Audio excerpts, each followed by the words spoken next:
I believe that hell is going to be filled with pastors because you can be raised in the church, you can be baptized as a baby in the church, you can be confirmed in the church, you can take your first communion in the church, you can attend the church, you can have your wedding in the church, you can have your funeral in the church, and then you can go to hell because there's a big difference between going to church and coming to Christ. He actually just made a really strong argument against faith alone, and I don't think he even realized it.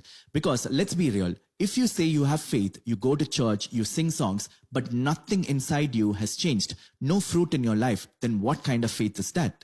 And Jesus backs this up in Matthew when he says, "Not everyone who says to me, 'Lord, Lord,' will enter the kingdom of heaven, but only the one who does the will of my Father." And then there is the parable of the sheep and the goats in Matthew chapter 25, one of the clearest moments of judgment in the Gospels. Notice what Jesus doesn't say. He does not say, "Oh, you do not have faith."